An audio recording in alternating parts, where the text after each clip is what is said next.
Welcome to the Snowbirds Expat Radio Podcast, powered by the Snowbird US Day Tracker app. I'm your host, Gerry Scott, and my goal is to give you answers to your cross-border questions, to ease the stress of a cross-border move or extended trip, and to keep you up to date on all you need to know with cross-border rules and regulations. Now let's get on with the show. Well, welcome to the Snowbirds Expat Radio Podcast. I'm your host, Gerry Scott. Today's conversation podcast is going to be very, very interesting because there was an article that I read, I think it was September 6th, 2025, and it was written by our good friends, Jen and Frank. And it's really about Canadians migrating and Canadians leaving. And if I remember, I have my notes. I'm going to go into it. There was basically 106,000 Canadians left. We talk about immigrants coming into Canada, but today's conversation is going to be based on leaving Canada. You know, are you considered to be, have you fully left? So before we get into these questions, Jen and Frank, tell us more about your firm, which is RSM in Frank is in Toronto, which I was teasing him, and Jen is in Calgary, and I was teasing her as well. So tell me a little bit more about yourselves, Jen, if you want to go first, and then we'll jump into these questions as well. Yeah, so I'm a managing director in our international tax practice, and I focus on private client services. So I deal a lot with immigration and immigration as well, but immigration being the more complicated side typically for most of our clients. So, okay. And Frank, Mr. Toronto? Mr. Toronto. So I lead the Global Employer Services Group for RSM Canada, and we specialize in cross-border employment arrangements. So whenever a company is looking to send an employee to work in another country or hire them to work remotely from another country, we help navigate through all the payroll and personal tax issues for the company as well as for the individual employee. So cross-border and immigration that falls in our space as well. So. Well, before I get into the questions, one of the top of my thoughts here is we had one of our sit down with one of our clients who's a dual citizen yesterday, and he's retiring. And he made a concern or raised a concern, which I kind of blindsided me because I don't think he was 100% accurate, but then you're the accountants and I'm not the immigration lawyer. So he mentioned that now that he's retired, he's probably going to spend about 4 months a year in the United States.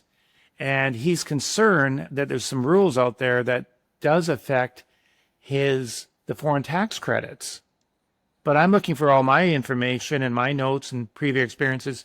I don't see anything. What should he be concerned as a dual citizen Canadian resident, still filing U.S. tax returns and spending maybe up to 4 months a year next year in the United States? yeah, I think from my perspective, so likely if he's only spending 4 months here and he's coming back to Canada and still has significant ties here, he's still going to be considered to be a resident of Canada. So Frank can speak a little bit to the U.S. perspective of residency, but obviously as a citizen, they tax based on citizenship, not necessarily based on where you live. But from Canadian perspective, we looked at a fact-based determination based on, where's your house, where's your spouse, where's your job, your dependents, your secondary ties like your driver's license, bank accounts, etc. And so from our perspective, I'd say he's probably going to pay tax on his worldwide income in both countries and have foreign tax credits offsetting. Typically, he's going to end up paying the higher rate in the higher country, which is usually Canada. So now, Frank, if you had anything to add to that kind of from the U.S. perspective. Yeah, just, as Jen said, on the U.S. side, their tax system, in addition to being a resident and living there, it's also based on being a citizen or a green card holder. So in that scenario, regardless where you're living, you're always going to be caught under that U.S. tax system. Now, there are mechanisms to alleviate some of the U.S. tax. Jen mentioned foreign tax credit, so that could come into play as well. But, every country having that differential tax rate, you're always on the hook to pay the higher rate. Foreign tax credits limited to that lower rate. So don't worry, you're living in Canada and you get to pay the higher rate. Don't worry about that whatsoever. Yeah. Okay, so here we get a few things from it too, so it evens out. Okay, so here's a question. Now, this is based on your article. Like I said, it was written I'm pretty sure it was September the 6th, 2025, and it was in the Toronto Star. Now, we saw more than 106,000 people leave Canada. And what trends are you seeing that explain why so many Canadians are leaving? And 106,000, is that a lot of Canadians that are leaving? I mean, I would say that, it's based on a multitude of different factors, right? So we see people like your dual citizen who are going back to the US, maybe where they came from. We see people moving. Some of them are for tax reasons. Canada does have fairly high tax rates, though we do have other things that are beneficial because of those tax rates. And so that's definitely a consideration. But we do see a lot of people moving for work reasons. There's a lot of different employment opportunities, I think, that came out of COVID. And Frank can probably speak more to that. But people might be trying to get closer to that foreign employer that they've been dealing with in the past. Well, this is something that's close to my heart too, because I am a Canadian. I've lived in British Columbia all my life. But there was times when my wife and I really thought about migrating to Maui full time. We have the E2 visa. Sadly, there's state tax in Hawaii. And then, of course, we would argue that maybe this most recent administration is a little bit more volatile, that maybe it's not going to be as much fun as we did. So I think that decision for us is over. But it did get us thinking about exit tax. And my next question really is built around, what do you consider to be a factual resident and versus an immigrant? And what's the difference between the two? Yeah, so I mean, your factual residency, so there's a couple different ways you can be resident, right? So question of fact in Canada, where's your primary and secondary ties, as I kind of mentioned earlier. But you can also be a resident of Canada because you spend too much time here. So if you spend over, 183 days in Canada, it's a little bit different test in the US, but you can actually be determined to be a resident here. And then we would look to treaties. So that's kind of under domestic rules. We then look to the tax treaty that we potentially have with Canada and some other country where you might be a resident, and see if there's any tiebreaker rules that would tiebreak you from one country to the other, essentially. Attention, Canadian snowbirds! Want to enjoy your U.S. stay without worrying about immigration windows, tax rules, or accidentally overstaying? Meet Snowbirds U.S. Day Tracker. This mobile app helps you track your days in the U.S., log multi-year trips, and monitor your U.S. tax and visa exposure, all from your phone. It's designed specifically for Canadians traveling south for the winter.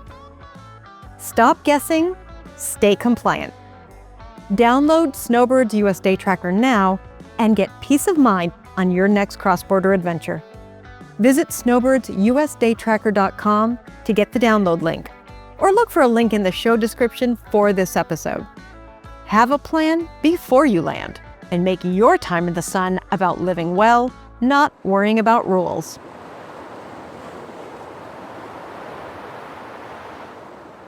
So when you do become an immigrant, you do leave, not the fractional Canadian. But we talk about this deemed disposition and departure tax. Frank, do you want to explain more what that is? This is the part that was worrying me as well. This is not the fun part. Well, this is one thing that catches a lot of people when they do leave Canada, become a non-resident. So Canada has a rule where on the day that you become a non-resident, any assets that you own is deemed to be sold as if you actually sold them. And if there's any accrued gains on those particular assets, then they're subject to tax on your final Canadian tax return in the same vein as if you actually sold them. So the reason behind that is, if you had an asset that grew in value in Canada, you only pay tax on it when you sell it. When you leave Canada with that asset, for the most part, you're not paying Canadian tax on that asset when you sell it at a later date, especially when you're not living in Canada anymore. So Canada's like, well, we want our share of that value because it grew while you were in Canada.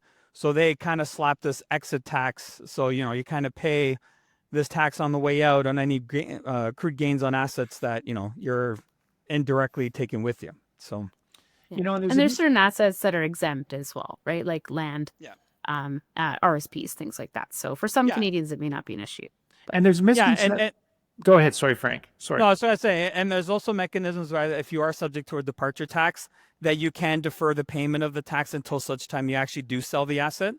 So there are ways to kind of defer it, if you are subject to it. So. And does that happen a lot? Do people really defer the tax?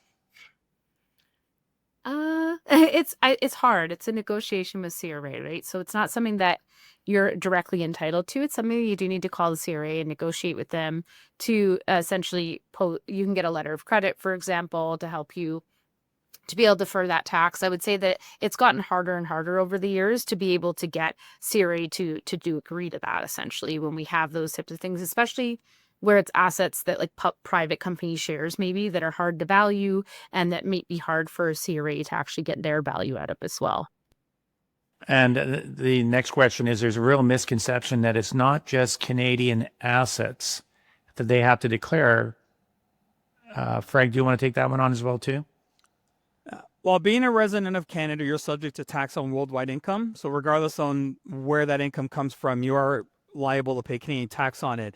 That comes into play as well as your assets, right? So departure tax would be applicable to your worldwide assets as well. So if you have that summer home in Maui or in the Cayman somewhere, that you disappeared to, that will get caught under that departure tax net when they look at if you're subject to it and what any accrued gains are on that. That's interesting, is we will leave Maui as an example. So here we are, the Scott family wants to leave beautiful Vancouver. They want to leave beautiful Vancouver, and they want to move to Maui. And now there's a capital gains on our home that we've owned for the last 30 years. So I would have to declare that when I exit Canada. Correct. Yeah. I mean, in the same way that if you were to sell it today, right, being a Canadian resident, you would have to report it on your Canadian return as well and pay any Canadian tax and maybe owing any gain. So, in essence, it's the same situation. It's just, one's an actual sale and the other one is a departure tax. So. And now, is the tax treaty there to help me in any way so they don't get double taxation? I know. I was going to say, I'll let you take this one, Frank, because really, I think what the double taxation comes from is the fact that we now have a disposition in Canada and a cost basis bump in Canada, but we don't necessarily have that in the US unless we take some action, and then we can have a mismatch in the future. So I don't know, Frank, do you want to talk about kind of the option there? Yeah. So as Jen said, sometimes it could be a mismatch. Whenever the same event happens in different years or treated in different years, you don't always get that offset foreign tax credit. Tax treaties sometimes allow a mechanism to kind of reflect the treatment in the same year. So in particular in the Canada-US treaty, if you are subject to the departure tax on the Canadian side, you can in essence elect for it to also be recognized on the US side. The basis or the reasoning behind that is this foreign tax credit would wipe out any U.S. tax owing from that election. So at the end of the day, you're not paying any more U.S. tax on this departure tax that you're exposed to in Canada, but you get a bump up in your cost base for U.S. purposes. So if you're moving to the U.S. and you're subject to a departure tax on an asset that you're still going to own while living in the U.S., for U.S. purposes, now your cost base is going to be that fair market value from when you left Canada. So in essence, the U.S. would really only tax you on future growth after you leave Canada instead of on the full value of the item from when you originally purchased it. Okay, we're going to shift gears for a second. We're now going to talk about healthcare and what happens to my healthcare. And I know we're going to talk about Ontario today because we're using OHIP as the healthcare that's being provided. Alberta has their own healthcare. BC has their own healthcare. So what happens to my health care when I leave? Or maybe I just become a fractional departure. What happens to my health care? Well, in particular for Ontario, I mean, it's not necessarily tied to your tax per se. It's more based on, you actually being a resident or being based in Ontario. Minimum qualifications are, you got to be physically in Ontario for 153 days in any 12-month period. Be physically in Ontario for at least 153 days of the first 183 days immediately after you begin living in the province. And then Ontario's got to be your primary province. So, when you leave, especially when you're leaving Canada, becoming a non-resident, the assumption is always that you're not going to be covered under, healthcare or OHIP in particular. Just because you're no longer living here, you're not under the day counts. Ontario is not your primary residence anymore. There's other factors that come into play as well to determine, if you're covered under healthcare or not. And as you said, every province kind of administers their own plan. So there's definitely different rules, but primarily you got to be living there in order to be covered under it. So, The next thing we'll jump into, and I think this is where there might be a little bit of abuse going on. A person exits Canada, but they still have their real estate, and they try and maintain their investment accounts. Their non-registered accounts is where if it becomes an issue, they'll say, I'll use my parents' address so I can maintain my relationship with my wonderful advisor that I've had for the last 20-something years. How offside is that, and how does that really affect the returns that you have to do? Yeah, and so I can jump in on that one just because I've had a number of clients where I've had to kind of go back retroactively and help them correct this non-compliance. And so essentially, when you do not live in Canada anymore, you're required to let your banks know that you're a non-resident because your bank is required to withhold tax upfront on dividends, on other types of income, potentially on interest, depending on what country you're going to. We do have a 0% rate on interest with the US. The other problem I think, that we run into is there's different IROC standards that allow advisors to advise clients, and it depends on their residency. And so when we have clients moving to other countries, you need to make sure that your advisor is still allowed to advise you based on your residency. And so I've run into lots of issues where obviously the advisors want to keep those clients and they're like, well, we'll just pretend you're still a resident. Then the client's having to make voluntary remittances of withholding tax after the fact, and it can get pretty messy. And things like TFSAs and RRSPs, you're not allowed to contribute to a TFSA after you leave Canada. And so if you don't tell your bank that you're not a resident of Canada and you make contributions to your TFSA, they may not know to tell you that you shouldn't be doing that. And sorry, to add to that as well, sometimes if you're moving to a country, let's say the US, they'll tax the income in a TFSA. So, it's no longer really tax-free to the individual just because, the U.S. doesn't recognize it as a tax-free type of account. So, in addition to knowing what you need to do, leaving things in Canada, you also need to know what the effect is moving to another country and how they treat those Canadian accounts. It's too bad because we're seeing the same thing on the U.S. side. When an American moves to Canada, they want to try and maintain those non-registered accounts, those LIRA accounts, those IRA accounts, and it just becomes such a mess for yourselves to try and file those tax returns. And I think it really comes down to these advisors are trying to save the accounts because they also put their firm at risk when they're trying to manage those accounts too, because they're not licensed in those jurisdictions as mentioned. So what about I moved to Maui? And I want to take money out of I've totally exited Canada. And now I've got my RSP and I want to take money out. What is the Canadian government? What's the responsibility for them? And do I still have to file a Canadian return if I'm living in the United States? So once you exit Canada, you're no longer required to actually file a Canadian tax return unless you earn employment income here or you sell taxable Canadian property. So Canada likes to tax their dirt, essentially. So if you sell real estate in Canada. And so, the requirement is that there's tax withheld up front. So generally the starting point is 25%. That can sometimes be reduced by various treaties. But, on most periodic withdrawals from RSPs and stuff, you're going to see a maximum of 25% withholding tax. It's going to be taken right off the top, remitted to the government, and that is a final tax for you.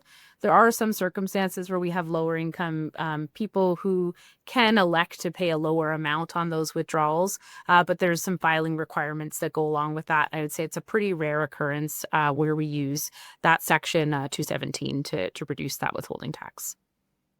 And in addition to that as well, as I always say, you always got to remember what happens on the other side of the border, depending on the country you go to.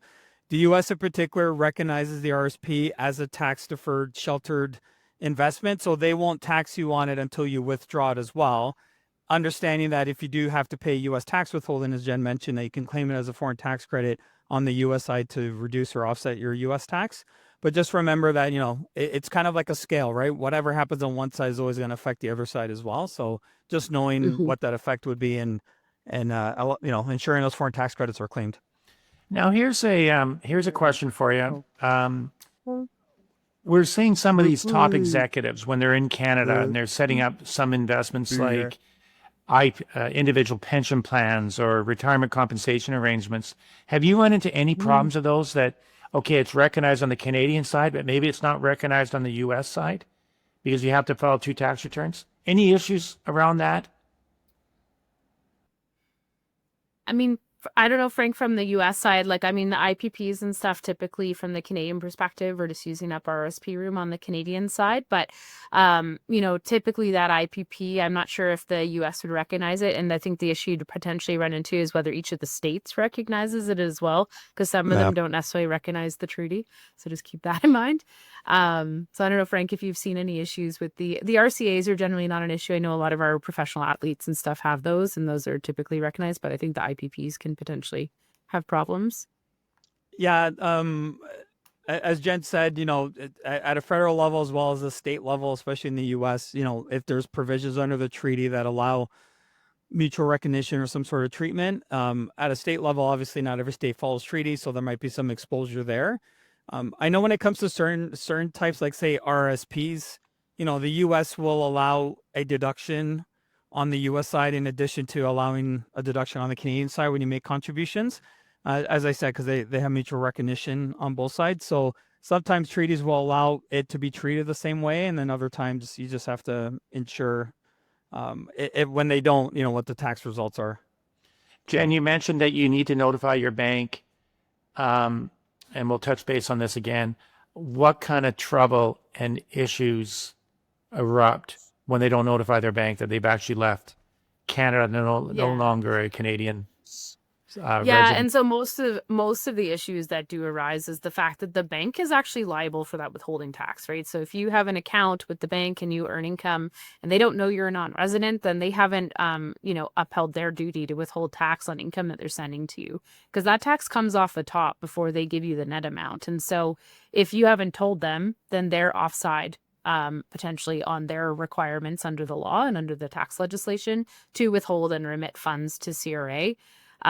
You know, and as I said, there could be other issues, right, where you're making contributions to accounts that you don't necessarily qualify for and things like that. And it can be messy to clean up. I've had some clients that have had significant penalties because they've continued to contribute to that TFSA after exiting Canada and the bank didn't know to notify them, for example, or, you know, they had unwithheld tax and they had to pay that later, and interest is charged on top of that, right? So, you know, if you want to just have it kind of clean and easy, you need to notify your bank. They can't help you if you don't tell them.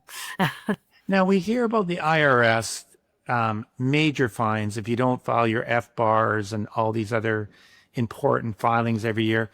Does CRA issue serious fines? Or we tend to be a little bit of a pushover here in Canada. Well, except, sorry. Compared to the U.S., Yeah. Compared to the U.S., our fines are not serious. You know, a T1135 is what we would report, which would be similar to an FBAR. And that T1135 requires you to report your foreign assets. Our fines are $2,500 max per year. I think the U.S. ones range 10,000 USD. So, Yeah, minimum 10,000 if it's non-willful. If it's willful where you're purposely trying to evade or like reporting, it could be up to a percentage of the value of the account you failed to report. So they could get quite large in the U.S. Okay, I know you two are very busy, so here's the last question. I'm still thinking about moving to Maui full time, and tomorrow morning when I wake up in Maui, I might give you two a call and say, that's it, I'm not coming home.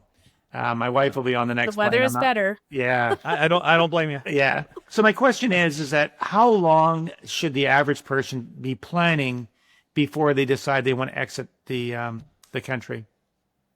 It really depends on the individual and what they own, right? So if you have a really simple life and you've got, you know, RSPs, pensions, and some Canadian real estate, your exit planning is pretty simple. But if you're someone who owns private companies, have a lot of private placement investments, things like that, it can be something that we need to spend like, you know, a year, sometimes two, to plan to get the best tax advantageous exit for you, because we want to make sure we're minimizing tax on those corporate assets and we're planning ahead and using all of the, you know, facets of the income tax legislation that's available to us to get you to the best tax position possible now, as well as in the future, once you're living in your new country of residence. The more time we get up front, the more flexibility we have in ensuring your tax on the way out or any tax in general is as minimized as possible. So, same to be said when you're moving from the United States to Canada. Yes. Plan before you land. Yeah. Yes. Anywhere to exactly. Canada, yeah. Yeah. Yes, and I know we're all. You've got three choices here for all those people that are listening. You can move to Ontario, Calgary, and BC. We really, really do enjoy people moving back to coming home.